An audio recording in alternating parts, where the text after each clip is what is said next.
Audio clip number 35۔ اس میں انشاءاللہ عز و جل آپ قرآن پاک کی سورہ بقرہ کی آیت نمبر 102 سے لے کر 104 کی تلاوت، ترجمہ اور تفسیر صراط الجنان سنیں گے۔ بسم اللہ الرحمن الرحیم۔ ترجمہ: اللہ کے نام سے شروع جو نہایت مہربان رحمت والا ہے۔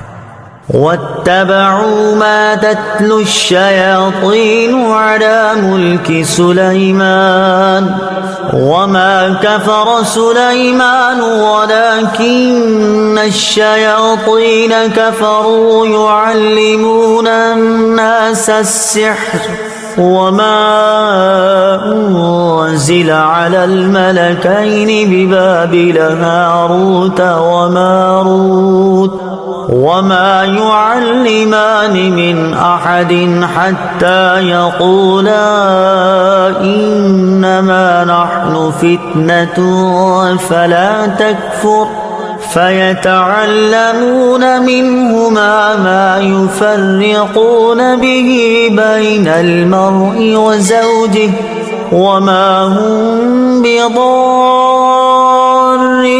به من أحد إلا بإذن الله ويتعلمون ما يضرهم ولا ينفعهم وَلَقَدْ عَلِمُوا لَمَنِ اشْتَرَاهُ مَا لَهُ فِي الْآخِرَةِ مِنْ خَلَاقٍ وَلَبِئْسَ مَا شَرَوْا بِهِ أَنفُسَهُمْ لَوْ كَانُوا يَعْلَمُونَ۔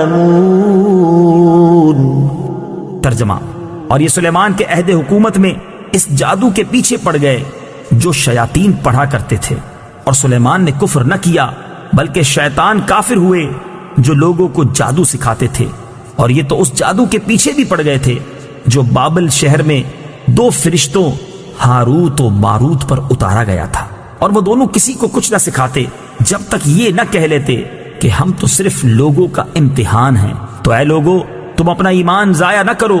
وہ لوگ ان فرشتوں سے ایسا جادو سیکھتے جس کے ذریعے مرد اور اس کی بیوی میں جدائی ڈال دیں، حالانکہ وہ اس کے ذریعے کسی کو اللہ کے حکم کے بغیر کوئی نقصان نہیں پہنچا سکتے تھے، اور یہ ایسی چیز سیکھتے تھے جو انہیں نقصان دے اور انہیں نفع نہ دے، اور یقیناً انہیں معلوم ہے کہ جس نے یہ سودا لیا ہے آخرت میں اس کا کچھ حصہ نہیں، اور انہوں نے اپنی جانوں کا کتنا برا سودا کیا ہے۔ کیا ہی اچھا ہوتا اگر یہ جانتے۔ واتبعوا، وہ جادو کے پیچھے پڑ گئے۔ شان نزول: حضرت سلیمان علیہ السلام کے زمانے میں بنی اسرائیل جادو سیکھنے میں مشغول ہوئے تو آپ علیہ السلام نے ان کو اس سے روکا اور ان کی کتابیں لے کر اپنی کرسی کے نیچے دفن کر دی۔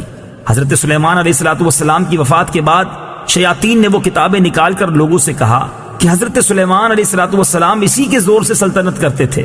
بنی اسرائیل کے نیک لوگ اور علماء نے تو اس کا انکار کیا، لیکن ان کے جاہل لوگ جادو کو حضرت سلیمان علیہ السلام کا علم مان کر اس کے سیکھنے پر ٹوٹ پڑے۔ انبیاء کرام علیہ السلام کی کتابیں چھوڑ دیں اور حضرت سلیمان علیہ السلام پر ملامت شروع کی۔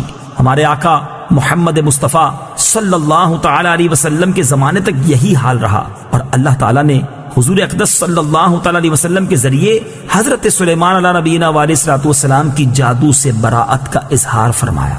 وما کفر سلیمان، اور سلیمان نے کفر نہ کیا۔ اس آیت سے معلوم ہوا کہ پیغمبروں سے دشمنوں کے الزام دور کرنا اللہ تعالیٰ کی سنت ہے، جیسا کہ لوگوں نے حضرت سلیمان علیہ السلام پر جادوگری کی تہمت لگائی، اور اللہ تعالیٰ نے اس آیت میں اس تہمت کو دور فرمایا۔ نیز یہ بھی معلوم ہوا کہ جادو کرنا کبھی کفر بھی ہوتا ہے جبکہ اس میں کفریہ الفاظ ہوں۔ ہاروت و ماروت، ہاروت اور ماروت۔ تفسیر صراط الجنان میں ہے ہاروت ماروت دو فرشتے ہیں جنہیں بنی اسرائیل کی آزمائش کے لیے اللہ تعالیٰ نے بھیجا تھا۔ ان کے بارے میں غلط قصے بہت مشہور ہیں اور وہ سب باطل ہیں۔ اعلیٰ حضرت امام احمد رضا خان رحمت اللہ تعالیٰ علیہ نے ہاروت اور ماروت کے بارے میں جو کلام فرمایا اس کا خلاصہ یہ ہے کہ ہاروت اور ماروت کا واقعہ جس طرح عوام میں مشہور ہے، ائمہ کرام اس کا شدید اور سخت انکار کرتے ہیں۔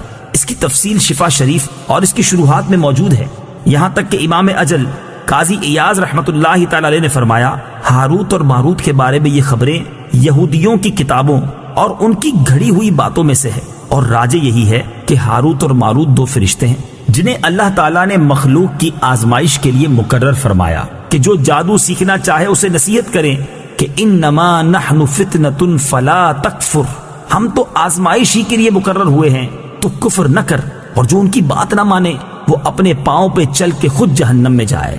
یہ فرشتے اگر اسے جادو سکھاتے ہیں تو وہ فرما برداری کر رہے ہیں، نہ کہ نافرمانی کر رہے ہیں۔ وَلَوْ أَنَّهُمْ آمَنُوا وَاتَّقَوْا لَمَثُوبَةٌ مِّنْ عِندِ اللَّهِ خَيْرٌ لَوْ كَانُوا يَعْلَمُونَ۔ ترجمہ، اور اگر وہ ایمان لاتے اور پرہیزگاری اختیار کرتے تو اللہ کے یہاں کا ثواب بہت اچھا ہے اگر یہ جانتے۔ وَلَوْ أَنَّهُمْ آمَنُوا، اگر وہ ایمان لاتے۔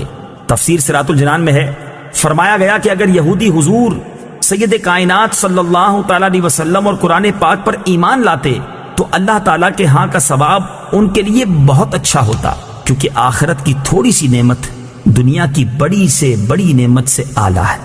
یا ایھا الذین آمنوا لا تقولوا راعنا وقولوا انظرنا واسمعوا وَلِلْكَافِرِينَ عَذَابٌ أَلِيمٌ۔ ترجمہ، اے ایمان والو راعنا نہ کہو اور یوں عرض کرو کہ حضور ہم پر نظر رکھیں اور پہلے ہی سے بغور سنو، اور کافروں کے لیے دردناک عذاب ہے۔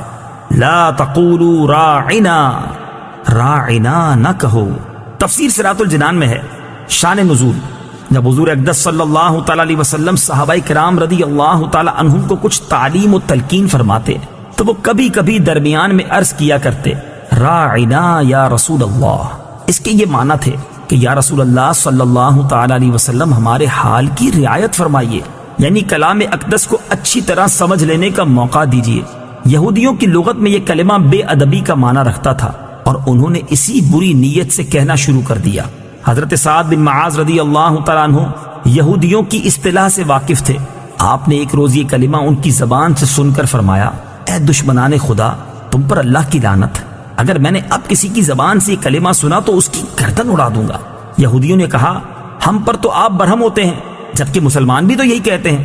اس پر آپ رنجیدہ ہو کر سرکار دو عالم صلی اللہ تعالیٰ علیہ وآلہ وسلم کی خدمت اقدس میں حاضر ہوئے ہی تھے کہ یہ آیت نازل ہوئی جس میں راعنا کہنے کی ممانعت فرما دی گئی اور اس معنی کا دوسرا لفظ انظرنا کہنے کا حکم ہوا۔